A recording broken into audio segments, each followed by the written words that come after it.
Hello, my name is Ray Hughes, and I'm the interviewer for the Veterans History Project. This interview is being conducted on the second day of September 2015 at the Cincinnati Hamilton County Public Library. And today we have the honor and privilege of interviewing Robert Frederick Wieland, a World War II veteran of the United States Navy. What do you prefer to be called, sir? Just call me Bob. Bob? I've been known like that all the time. Bob, where were you born and when? I was born in Reading, Ohio. Excuse me, on 10/20/23, and back then it was called Main Street, and today it's called Reading Road. It was a 422 Main. I could still remember the house number, and that's where we kind of just went from there to there to there, and we ended up over in the the Fairfax and Marymount area, and that's where I spent most of my childhood over there. I see. Church was only 8 doors up the street, and I served mass and everything like that. And so, What were your parents' names, Bob? my dad's name was Lucas, called him Luke, and my mom's name was Mary. Her maiden name was Westerheide, good German name. Wester Heidi? Westerheide. Yeah, I see. Yeah, she was a country girl. What did your father do for a living, Bob? He had a bakery route.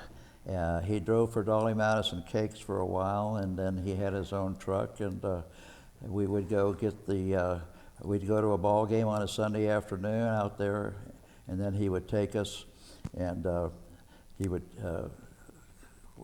go into the bakery and get his truck loaded up, and then that Monday morning he'd take off and deliver all the goods and everything. And then I would go with him. He'd stop by sometime in the morning, and I would ride along with him, because I was just it was in the summertime, no schools. I see. So yeah, but he did. That's how he ended up. And during the war, he worked at Trailmobile, and that was a big place where they made the trailers and everything. So he did he did his part in the actual, theater of the war so far. Did you have any brothers and sisters, Bob?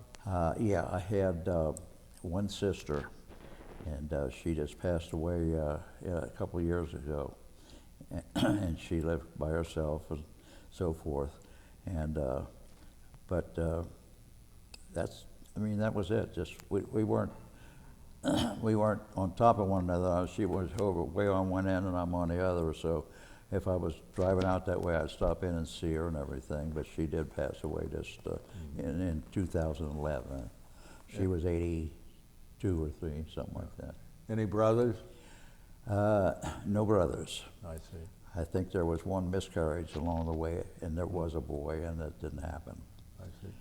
And what schools did you go to, Bob? What schools? I went to, kindergarten and everything was over in Oakley, St. Cecilia Church and everything over there. And then from there, we went over, and I went to St. Margaret of Cortona grade school. And then from there, I went to Purcell, Terrace Park, and ended up at Marymount High School for the last 2 years. I was the first in the first junior class and the second one in the senior class of that new school. I see. So that was Marymount High School. And then from there, I was just about time, and the war broke out. And What year did you graduate from high school? from high school in 41. 1941? I'm trying to think. Yeah, right during the war, before the war was over. I started, Yeah. So it worked out fine. Yeah, speaking of that, do you recall where you were on Pearl Harbor Day, December the 7th, and what? I remember because that was my mother's birthday. She was born in 1900, so she was 41 on that day. Yeah. And we were probably at home, right there, doing our thing, whatever we did. I don't remember, but I just do know that it was Pearl Harbor Day on her birthday in 41. So, and then of course in 43 I got drafted, and I said, the fellow says, "What branch of service do you want?" And I said, "I'll take the Army." And he stamps my hand or stamps the paper with a big N on it. He says, "You're in the Navy." He put me in the Navy automatically. Where was that at? Oh, that was downtown, someplace where they inducted you and all that and got you started and into the service. Downtown Cincinnati? Yeah, yeah. So he stamped you in the Navy then, huh? So I was in the Navy, and of course I went to Great Lakes for boot camp and did all that. What's the dates when you went in the Navy? In the Navy, I was drafted? in there from 43 until 46, and I got discharged in San Francisco, California. And, what was the date you went in? A month and day, do you recall? in April of 45. April of 43. 40. That's when I got started in 43, and I was finished in 46 over in Saipan. Yeah. And we landed on Saipan the day President Roosevelt died, in April of 45. Yeah. And I remember that. Well, so you joined the Navy. You went in the Navy in April of 43. In February of 43, I went in. I see. And then I got out where when I came back from Saipan in San Francisco. I was discharged. Well, take us through what happened after February of 43. You joined up down here in Cincinnati. Right. Where did you go? And then I went to Great Lakes for boot camp. That was a regular Navy boot camp for 16 weeks or whatever it was. And then I went to cook and baker school. After that in Chicago, and then went aboard. They put me aboard the USS Midway. I see. And then we made a trip to Brisbane, Australia, and we had a shakedown cruise and came back, and then it just goes on, just like that from that one thing to the other, and so then went from the Midway to be the St. Lo, and because all these carriers were these escort carriers, mostly of them had island names like Corregidor and so forth. But this St. Lo was after a big battle that was won on the other theater, on the German side. Right. And that's how they named it the St. Lo. Well, now you were on the Midway, which is, that's where your first assignment? I'm sorry? Your first assignment was on the Midway? Yeah, the first regular assignment. And that was an escort carrier? Escort carrier. Okay. Yeah. And we just went to Pearl a couple of times and back, and then from there we went on to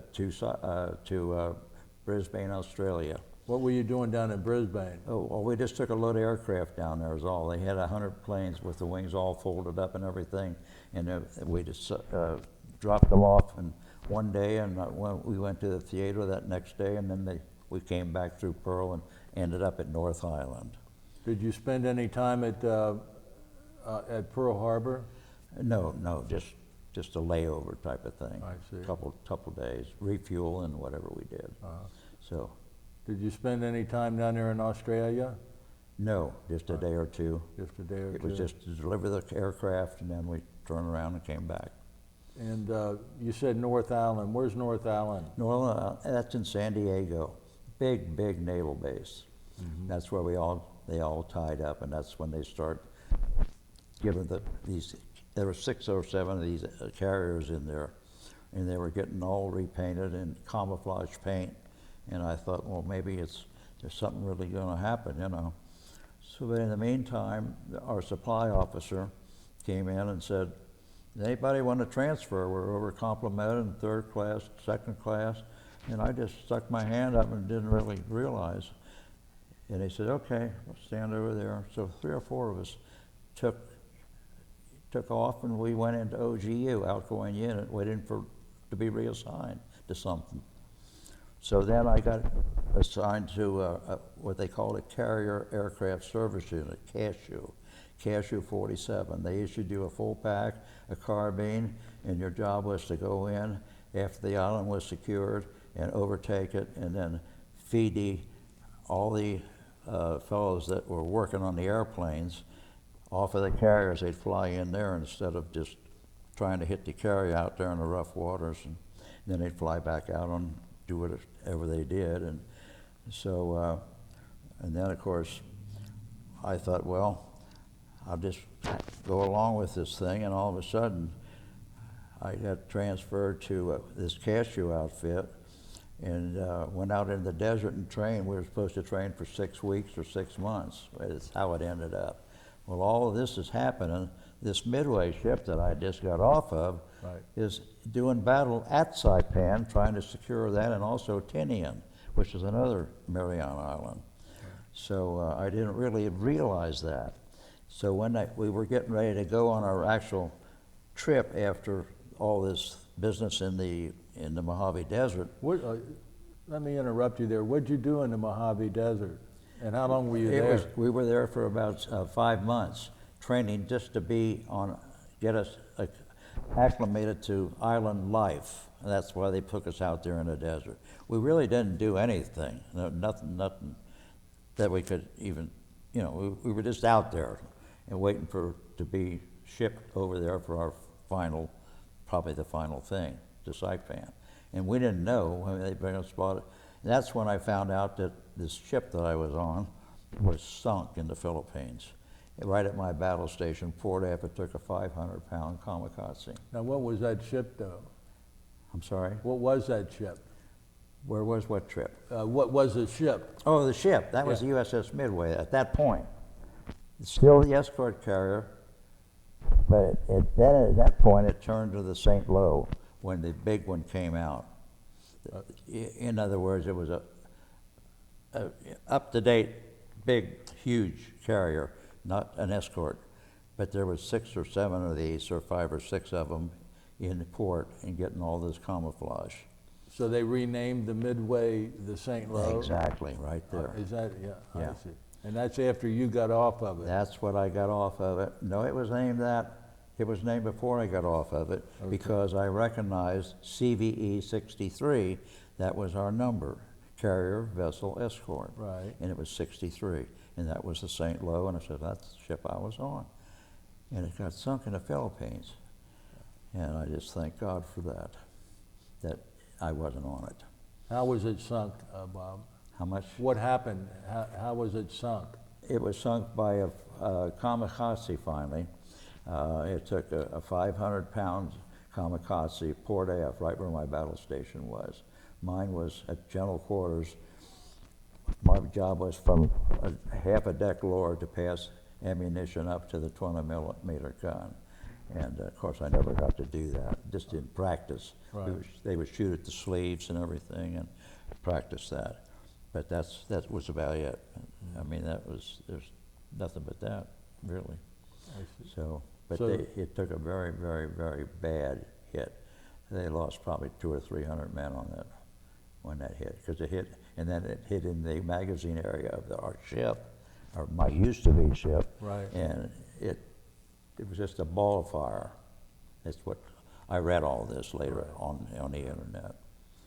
Well, now you're back in the Mojave Desert for about 6 months, 5 to 6 months. 5 to 6 months, and we're in 1943 still. And let's see, 43. It could have been 44. Okay, so where did you go from the Mojave Desert? Where were you? We went to Tacoma, Washington, Puget Sound, and that's where we went aboard a ship. Nothing to do with Navy. It was a commercial ship called the Breckenridge, and it was a transport, big ship, and that's who took us over to Pearl and to Saipan, this big ship.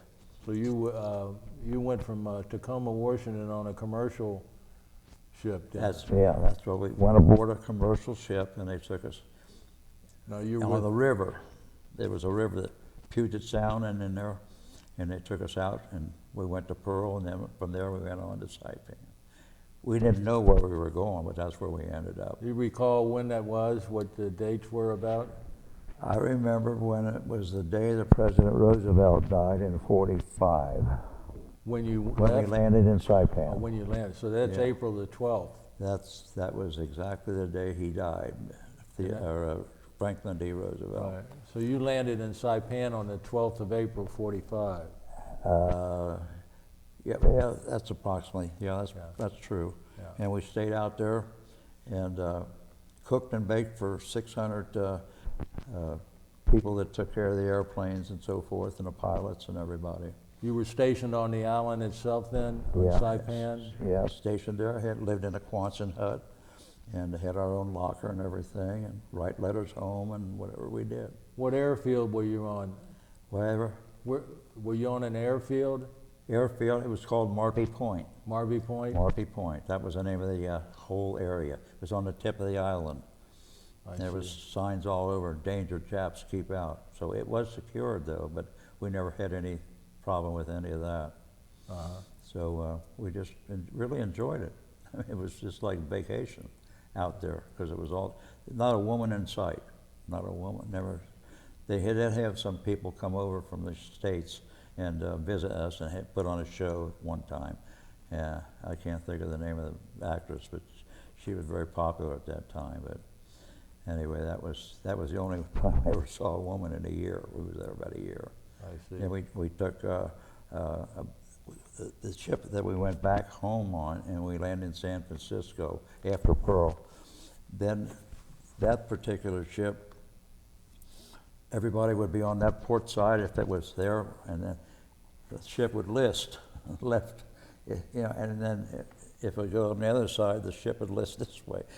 Everybody was watching the Golden Gate and everything when we came in. Oh, I see. So then I got discharged there, and as luck would have it, some fellow civilians said he came to the place where they discharged these guys, and he says, "Anybody want to take a drive in a Cadillac? I've got a Cadillac I got to deliver in Chicago, and I need some drivers." So I said, "Yeah, I'd love to go home." So we did. There was 3 of us, got in this car, this Cadillac, and we went down or up through Las Vegas, where all the gambling is and all that. It was all covered with snow, chains, you needed chains, everything. So we stayed there a day or two, and then we took 10 turns driving, and ended in Cincinnati, Chicago. Then I took a flight, first airplane flight I took, and we went to Lunken Airport. My mom and dad picked me up there, and I was out of the Navy, civilian clothes and everything. I see. So it was just a... What day did you get discharged? The exact day I can't really tell you, but I know it was around in '46 where you saw that picture before, when I was holding it. Yeah, what month? Probably April. Sounded like it, yeah. April, May, somewhere in there. Because the war was over then. I mean, it was... Yeah. I know well, the other theater was over before, Right. but the Pacific War was over. And Tell us some more about your experiences while you were at Saipan. Were you on the island of Tinian? No, we didn't hit Tinian. We were just on Saipan at Marby Point. I mean, you'd fly over, and you would see all different aircraft in formation and pictures and everything. And we kind of just amused ourselves. We took pontoons and had the carpenters and guys, they would cut out a hole and make cockpits. Somebody would put upholstery in them, and we'd tie them together, put a sail up the middle and a rudder in the back, and we'd go out and sail around the islands like that, and just till we got caught one day out in the runway. And then they confiscated our boat. Get out of the runway, get out of the runway. Now that's where seaplanes are taken off, or? That's when they took our boat away from us. Yeah. But was that where seaplanes were taken off? Yeah, it was a runway, yeah, for the seaplanes. Yeah, I see. Yeah. So they took your boat away from you? They took the whole boat, and that was the end of that. But we would go shell hunting and in waist deep water, and we'd make necklaces out of them and everything, and just to keep busy. And of course, movie every night. We went up the road to the movie and had our ponchos with us in case it rained, and come back to the galley afterwards and chow down. Mm-hmm. So we had a lot of friends, I'll tell you. Bakers and cooks were everybody's buddy in those days. We were very popular, believe me. Yeah. They loved those steaks and stuff.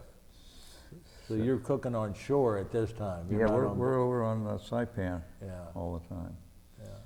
So, turned out wonderful. Now, did you have any buddies that you stayed in touch with from the military when you were in the Navy? I would love to have known what happened to all the buddies on that ship. If there was some kind of a list of survivors or something on the internet. I don't have a computer or anything, so I'm not too familiar, but my kids all do. And I just wondered if there was, I mean, I know names like Woody Hyatt and Gilchrist and Wayne Poteet, and those kind of names were all my buddies in the Cooks and Bakers. Well, just because of a very fortunate event, you volunteering for another job or another experience, you would have been on board the St. Lo when it was sunk. Exactly. If I wouldn't have said, I'll take a transfer. And that ship, tell me a little bit about that event when it was sunk, if you can. The St. sinking Lo. of it? Yeah. Well, all I know is that the first time I heard of it or learned about it was that it did go to Leyte, but there was a 6-month period when I was out in the desert. So during that period, the ship left port in the North Island and went in this convoy over in that area to secure Saipan and Tinian. I guess maybe Guam was secured, I don't know. But these 2 islands, they were still in Japan, so they ended up taking care of all that. And they had some real close calls on that at that point. And then that eventually led to the kamikaze thing when they hit right to Port F where my battle station was. That was at the invasion of the Philippines and Leyte. That was a convoy of 3 or 4 battleships, cruisers, light cruisers. That was one of our pilots on the St. Lo spotted them about 17 miles away, headed toward Leyte. And when they got there, then there was some more shooting and planes and smoke screens and trying to hide and all that business. So, but anyway, they did find the St. Lo, and they put one right down in the magazine of the St. Lo, and it was just a ball of fire. I've been told. Obviously, I wasn't there, but then when that thing exploded, it went down in 30 minutes. It was gone down. They lost quite a few people. How many men were on that ship to begin with, Bob? 890, I think I read someplace. And That's excuse me, that's just the crew. And of course there were officers and petty officers, and well, petty officers were the regular Navy, you know. Right. Excuse me. So anyway, yeah, that was quite an experience just to see that and read about that. And I was just after getting ready to go on our final assignment in OGU in Oxnard, California, I was reading our Navy magazine. I saw where the St. Lo 6VE-63 was sunk in the Philippines, Port F. how many men did we lose on that, Oh, Bob? must say there were a total of 890, and there were 434 picked out of the water and saved, and there were that's that were saved, and then the other half were probably blown to bits, because all they said was there was 115 or so killed and wounded and whatever. So you got to read in between the lines and say, well, where'd the other 300 go? Right. Well, you know, there's probably body parts laying around. You know, Yeah. It's terrible, terrible, terrible. Well, you have to feel extremely fortunate that you Very fortunate. I prayed to God and thanked Him many times. Now, there were a lot of your friends on there that you were talking Exactly. about. Oh yeah. So, yeah, that was quite an experience. Here I am today, 91 years old. Kids, grandkids, great-grandkids. Yeah. My daughter had 4 boys. She had all the married and good kids and all successful. So Just you came home from the war in April, I think you said, of Yeah. 46. 96. 46. 46. Yeah. What did what did you do after you came home? I mean, as far as employment, and when did you meet your wife and where? Well, I met my wife before I left, of course. No, I didn't know that. Yeah, and met her up at Old Park. There was like a dime a dance, and the women would come over from Cheviot and such places, and they would hang around, and the guys would come up, and I remember the guy that we drove with had one of these real long, big Packards with the big white sidewall tires on it, you know, rumble seat down, everything, and we ended up taking this group of girls back to Cheviot at home, and I was sitting in the back seat with this gal. You know, I said, I'll call you. And it was a Labor Day weekend or something, and she was going away, and I was going. He says later, he'll never call. Well, I did call her. Montana 2599W, I can still remember it. And so we got together, but she lived in Cheviot, and I lived in Madisonville, which was 3 streetcars away. What was her name, though, before you Her name was Rose Neiman, Rose Margaret Neiman. That was her maiden name. And she lived at, excuse me, and so I would take 3 streetcars to get there. And Madisonville to People's Corner to Viaduct, and then on up Harrison Avenue and get off and walk down to her house. Where did she live at? She lived in Cheviot. What street? She lived on Everett Avenue, and that's right in where Mozart meets. And yeah, it was just, I surprised her one day. I got tired of riding streetcars, and my dad and I went and we bought a little 37 Plymouth coupe with a rumble seat. And that was my first car. So I got it parked there, and we were out taking a walk on a Sunday, and I walked over to this car parked there, and I said, look at this. And I kind of, what are you doing? What are you doing? I said, I just want to, why don't you get in? I said, that's my car. And she just went crazy. So we got in, and that was my car, transportation. When I come up Montana Hill, the whole cab was filled with blue smoke. I couldn't see a thing. But anyway, finally got rid of that. And ended up with an old Pontiac or something. That's when we got married. I got married when we came home after the war. I see. But she did come out with my aunt out to Santa Monica and visit. Oh, she did? Yeah, 1 week. Yeah, they flew out there. So I was 40 miles down the highway. We'd take our peacoats with us. We get out there and put our thumb up, and truck drivers would take us on into Santa Monica. From there, we could go to LA, Hollywood, Long Beach, wherever we wanted to go. But when we want to go home at night, we come right back down on the highway there, because the flatbeds would pick us up, and that's why we needed the peacoat. We'd have to ride 40 miles in a flatbed trailer, and we would all huddle up like this, you know. And then they drop us off at our base called Camp Magoo, M-U-G-U. That was a training base for us, or like a holding station. That's out in the desert. Yeah. Yeah. So, no, that's right there in California. Oh, okay. Right off of Santa Monica. It was on the ocean, but it was. This is after you were in the desert. Yeah. And you're at a holding station and waiting. That was. Yeah, I think you're correct. I think that's what it was. Yeah. So anyway, there's just so much back in those days. It's like 65, 70 years ago. Yeah. And it's kind of hard, but I can remember names and stuff. I've been very fortunate. So your wife came to visit you there once? Yeah, she came out there, girlfriend. Yeah. As a girlfriend, yeah. Yeah, I got pictures of her there. So when did you get married? We got married on September 2nd of 46 on her birthday, September 2nd.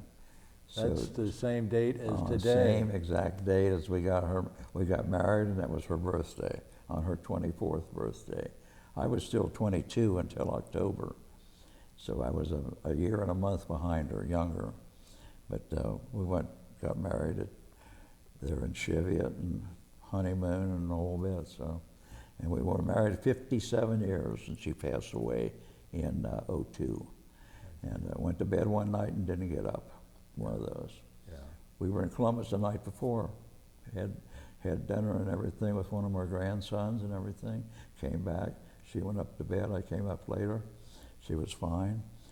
2 o'clock in the morning, I got up, I was awake, and I looked outside, and somebody had papered the whole front of it out there on the wires. I'm out there picking the paper off of the wires and everything. They used to do that to the people next door. They had kids. And those kids would do the, you know. Right. So anyway, I'm sitting there waiting for her to get up.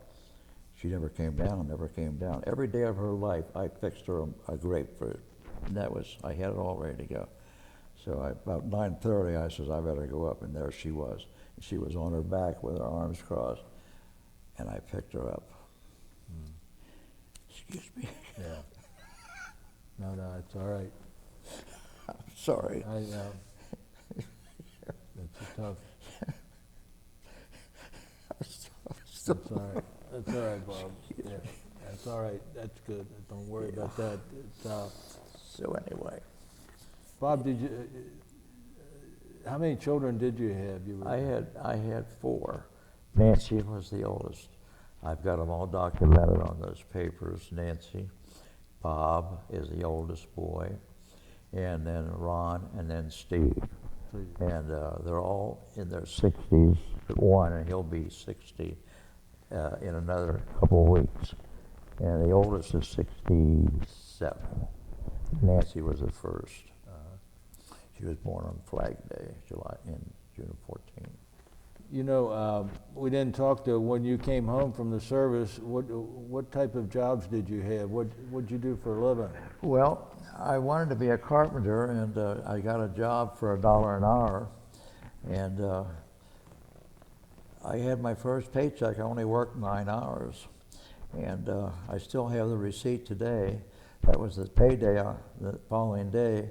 So I worked 9 hours. That was a $9 total, and they took out 9 cents, and my first paycheck was like $8.91 or whatever, and that was my first paycheck, $8.91. Still got that paycheck, just as a reminder. That's when I started, and then from then on, I went from this builder. In fact, '53, then I actually got with a builder that knew what he was doing, and I was more versed as to what I could do and everything, and he taught me a lot. And, Who was that? Ray Wesselman was the name of the builder. You're a finished carpenter at this time? I was a carpenter. I became a good carpenter, a well-versed carpenter when I went with him, because he taught me a lot. And you hung doors and had the hinges and the routers and everything, and of course today they're all pre-hung and everything, frames and all. But we did all kind of stuff. We would build houses and everything. I see. We would put the subfloor down.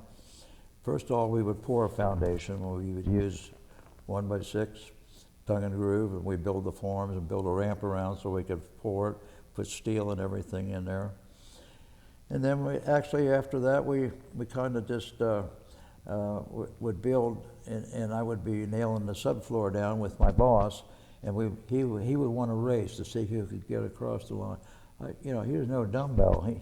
If we go fast, he's paying me by the hour, So we ended up just building and going from house to house, and had a few contracts and so forth. And so finally, Ryan Holmes came to town.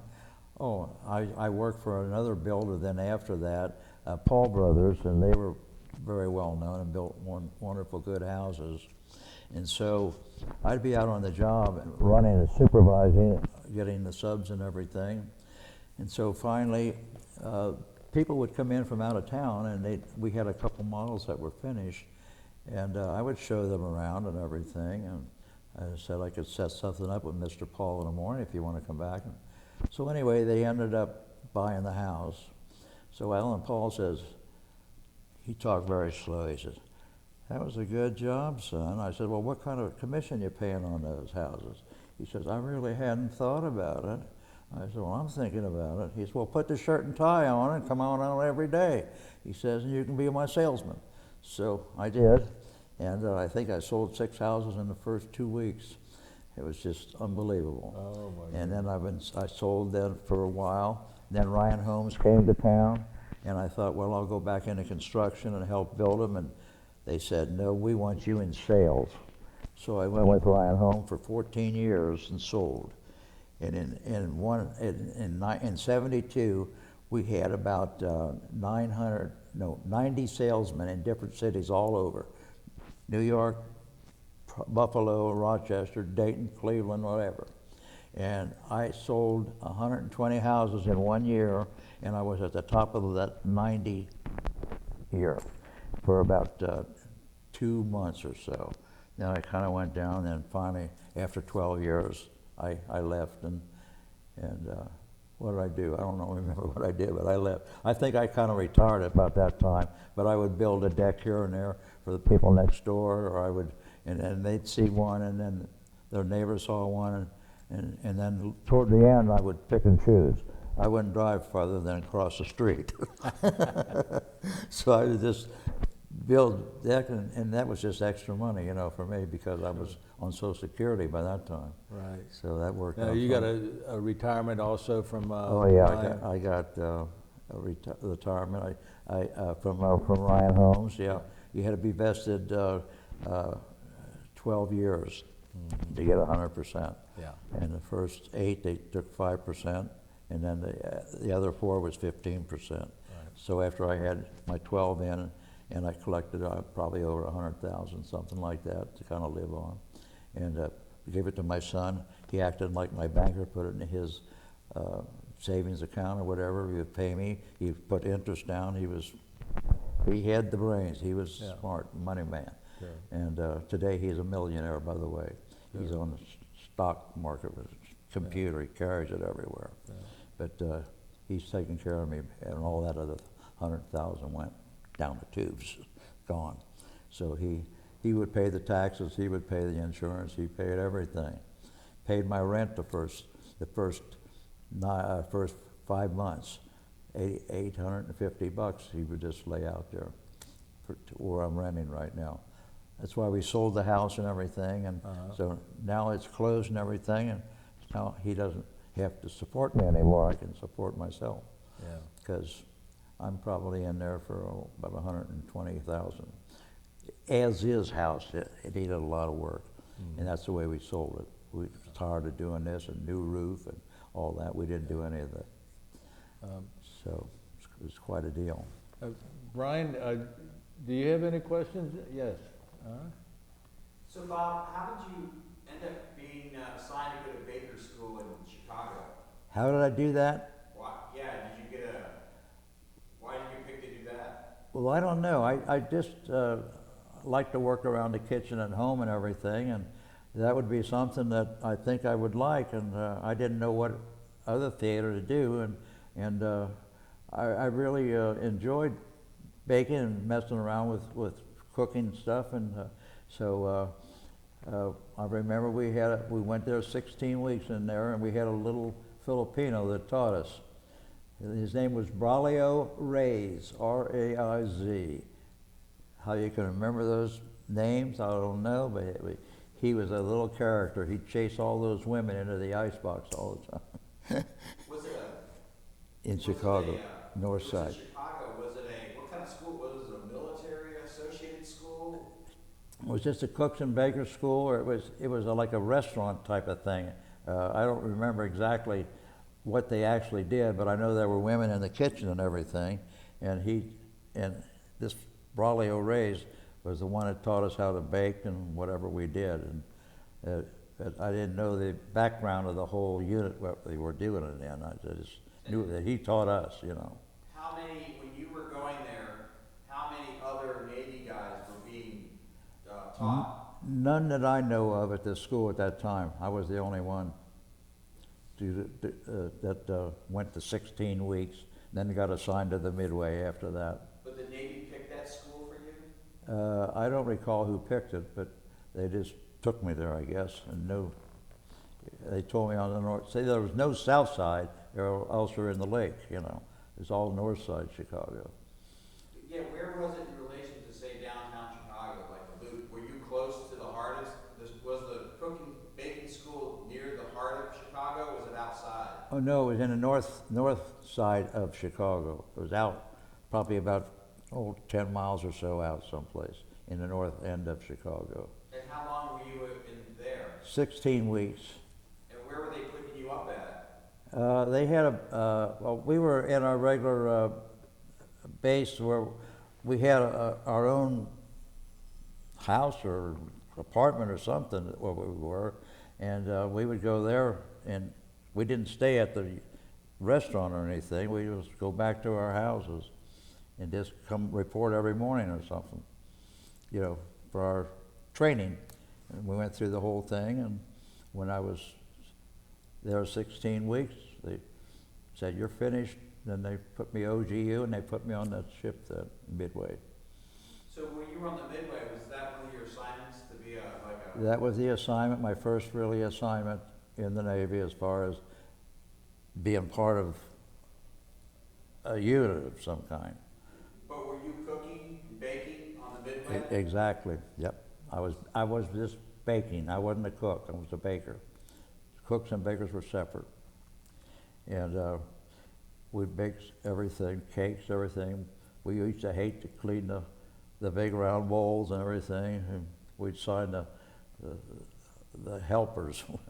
They would have to clean the bowls and stuff. So. How many people did you have to feed? How many what? How many people did you have to feed on the Midway? Oh, on the Midway, we probably had, well, actually there was 800 and some on there. That's what that paper showed that I gave you. 890 people or something. That was the crew of the Midway. And so when would you show up for your assignment on the Midway? What time did you have to report in at? I don't think, after the 16 weeks, you go into what they call an outgoing unit, OGU, and then you get assigned. It could have been maybe 3 or 4 days. But there was no, we just hung around until they said, okay, we're going to take you and you're going to the Midway, and then they'd push you on a plane or get you where you want to go, or where the ship was actually. But when you were working on the Midway and you were baking, what time would you have to start baking? What was your typical day like? Oh, a typical day, it depends on what you were on. There were 2 or 3 different time periods, like so forth to so forth and whatever. So they switched around, but they did bake like 24 hours a day in like at 8-hour shifts. So you might be there at the middle of the night, or you might be from noon till 8 o'clock at night. You never knew. Wherever you were assigned, that's the one you would be on. So, and then of course there was a lead baker in there, told you what we had needed and what we had to do, and what we needed, and ice cakes or do whatever we had to do, and then we make donuts or whatever.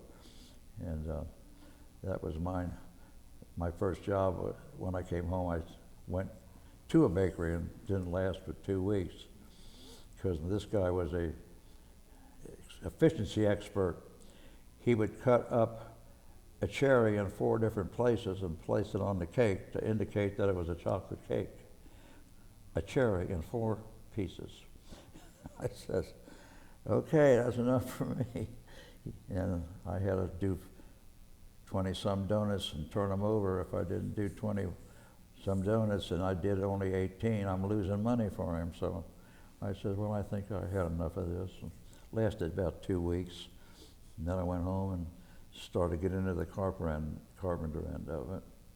When you were on Saipan, how many people did you have to feed on Saipan? On Saipan, we had 600. We called them Airedales, but that was nasty. They were all air mechanics and whatever to take care of airplanes. And that was the idea, that this base was already built, Marpy Point, brand new, runways, everything. And so they would come in off of the carriers and get service and everything, then go back out.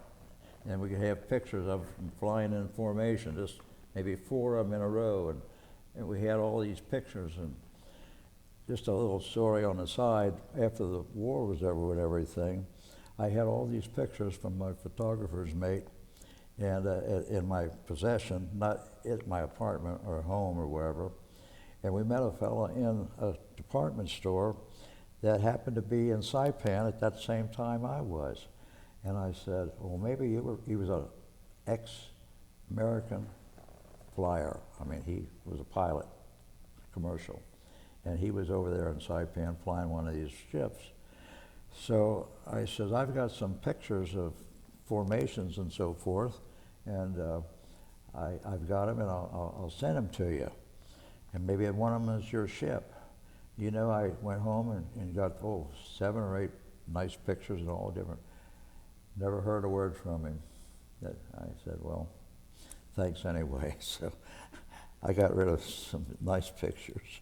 But he told me all, I said, do you ever have any close calls when you were flying? He said, yeah, we had a couple in commercial, you know, turbulence and all that. He was a very nice guy to talk to and everything. He had his wife with him, and I had my wife. And so that was just another story of my existence, I guess. When you were on Saipan, were there any Japanese prisoners ever used or anything for labor? Yeah, they said there were signs on the island that said "Danger, Japs, keep out," but I never did get to see them. But there were all of the stories that there was like a suicide cliff there, over maybe a mile or a half a mile away from our base, and you could look straight down, and out there was a huge rock, and these Japs that would come out of the caves, they thought we were going to kill them. They'd jump. They would commit suicide. Baby in arms and whatever. I never saw any of it, but that's what I've been told. So then finally, you know, the only time it was close is when we were at a movie one night and we heard some zing, zing, and we all hit the deck. We didn't know what. So to this day, I still don't know what that was, but we didn't take any chances. Mm-hmm. We just went on and went back to the galley after the movie. So it was something to do that every night, you know, with our poncho, and because you never knew when it was going to rain. Well, I was going to ask about the weather. Did you get in any kind of storms that came through? I experienced 100-mile-an-hour winds a few times. Yeah, I really did. And you had to hold on, otherwise they would blow you. Yeah, I can remember that.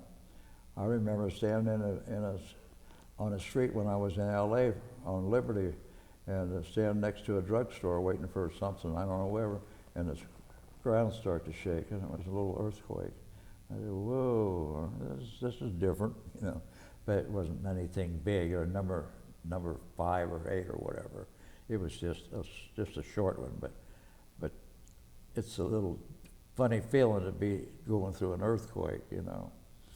So, but anyway, we got through it and just went on to the next thing. When you were cooking on Saipan, I mean, what was the equipment like? I mean, where was the kitchen at? How big was it? Well, they had the regular big bakery ovens and everything, and we had the mixers and everything, and the supplies and the flour and the shortening and whatever we needed. It was all in under refrigeration all the time, and we just had a big normal galley just for the baking end of it, and the cooks were over there, and of course they made all the other stuff, you know, the potatoes and all that other stuff. But we did, yeah, we had a good reputation of having. And they said, well, if they don't like it, they don't have to eat it, you know.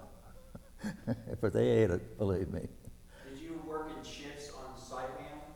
Do what, sir? Did you work in different shifts like you did on the Midway? Oh, yeah. You know, they were like 3 different 8-hour shifts. So whatever they assigned you to, that's what you did. Was there one that you liked better than the other? Not really. Well, the night was kind of quiet, but all the guys that were on watch would come in and get fed, you might say. So we had a real friendly bunch of guys. I can just remember one of the guys was a first class baker. His name was Wallace, his last name, and he was at Pearl when it was sunk. And he had quite a story to tell too. So he was on this Midway too. He was one of our leaders in the galley because he was in first class. His name was Wallace, it was his last name, I can remember. So who knows where he is today, you know. Were you on Saipan when the atomic bomb got dropped? When the what was? When the atomic bomb got dropped. No. Oh yeah, I was. We used to watch the B-29s go over at night, and we would see them flying out of Tinian, And we were on Saipan, and we could see that. And then we thought, well, maybe the war is going to be over shortly. We didn't know what they were doing or whatever. And then all of a sudden, Nagasaki and all that came to light, and we said, well, now we know what they were doing. And it wasn't long after that that was over. And so we got on little boats. We couldn't get out, have a ship come into the dock because it drew too much. It was a big ship. So we had to take a small boat out and climb up the cargo net to get on the ship out there. That was fun too, with a full pack on your back.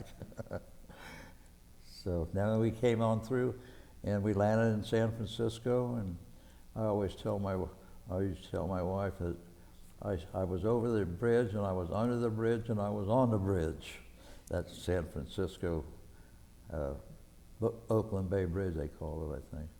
You mentioned that you got transported to Saipan on a commercial boat, right? Not a military vessel. Was there On a reason- commercial boat, the Breckenridge, yeah. Was there a reason for that? There was just a huge, big ship, and I don't understand why it wasn't part of the Navy or anything, but they just piled a bunch of us on there, and we went on the Astoria River or something, and went over to Pearl, and then later on, all the way to Saipan. They pulled up to a pontoon dock and everything, and all unloaded, and jumped on trucks, and they took us out to the airstrip, and assigned us to different Quonset huts and bunks and so forth. How many people were in your Quonset hut when you were? What class? How many people were in your Quonset hut? How many assigned? I don't understand, sir. How many people lived in a Quonset hut with you? Probably 3 or 4 maybe, something like that. But they were all, like all the cooks and bakers were separate, and there were just rows of them, you know, for all these other guys, you know. But that's about, I would think, 3 or 4. We always had our own lockers and everything, and letter writing equipment, and, you know, we'd be writing letters home. And How often did you get mail? probably at least once a week, we would have mail, and hope that, you know, our parents would write and our girlfriends would write and all that. Look forward to that, of course.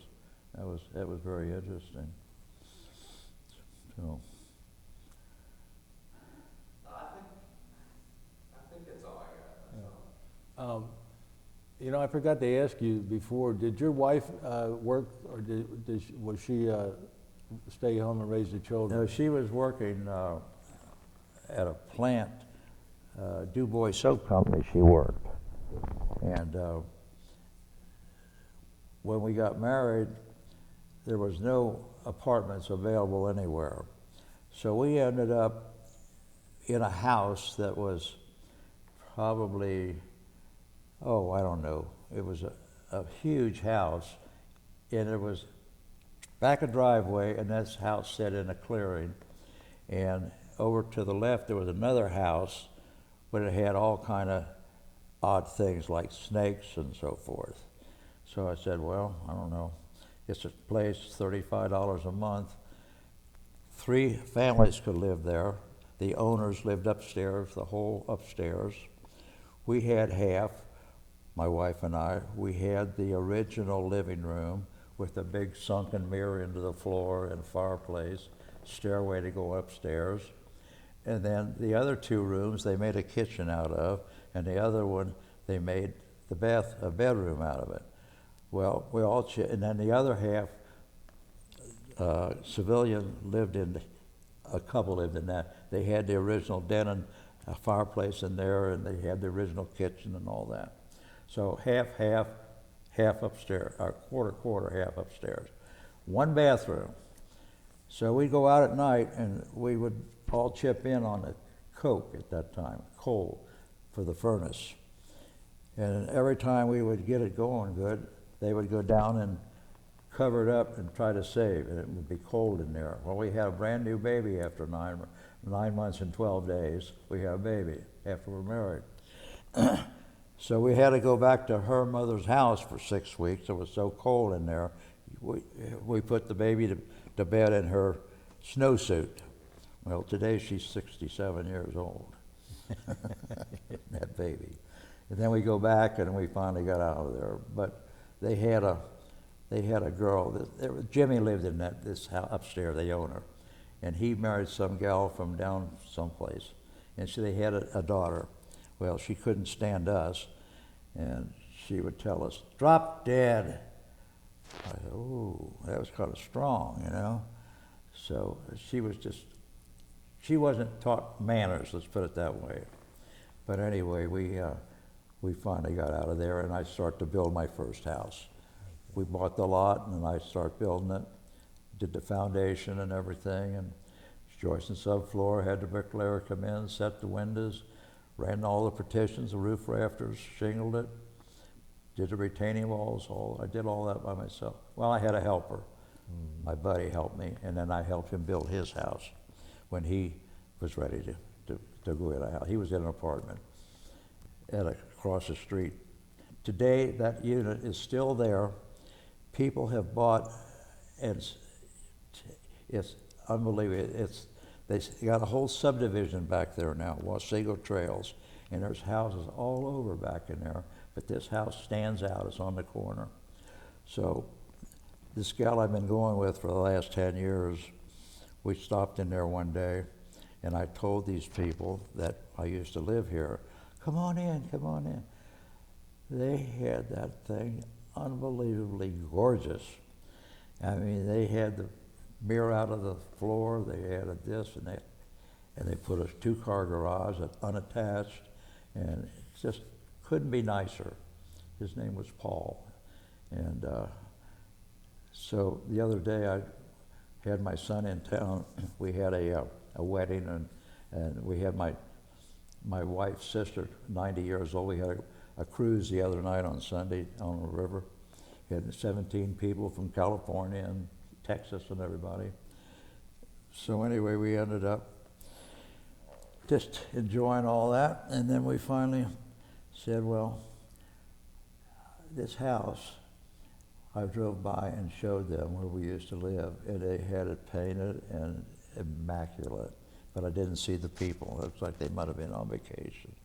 So, but anyway, I know they would have invited us in because it was the showpiece back there. It was twice as big as anything back there, just a normal, 1-bedroom ranch, whatever.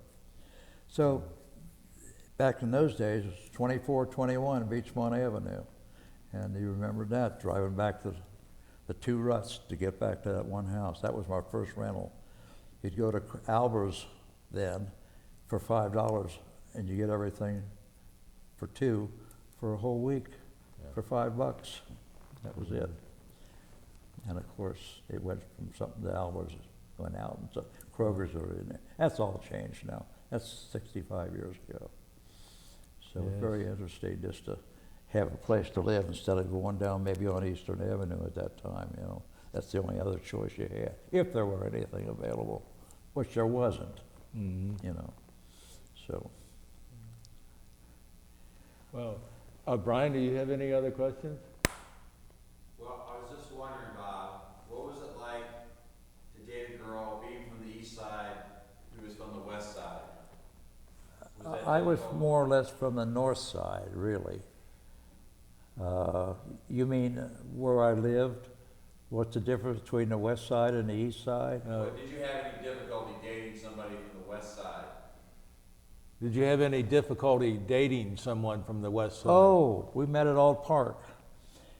We would go, the guys would go over there and the women would come and we'd all meet and dime a dance, and we ended up taking a bunch of them home in this big Packard this guy had, and then they were going on vacation or something. But did you have any cultural differences? Oh, no. We did call Delhi, we called that Del Hole. We from the other side called it Del Hole. Well, Inside joke. yeah. Well, thank you. Well, I want to thank you so much for this interview. Oh, you're welcome. And I want to thank you for your service to our country during the war. Well, thank you, sir. I appreciate that. Appreciate you. Thank you.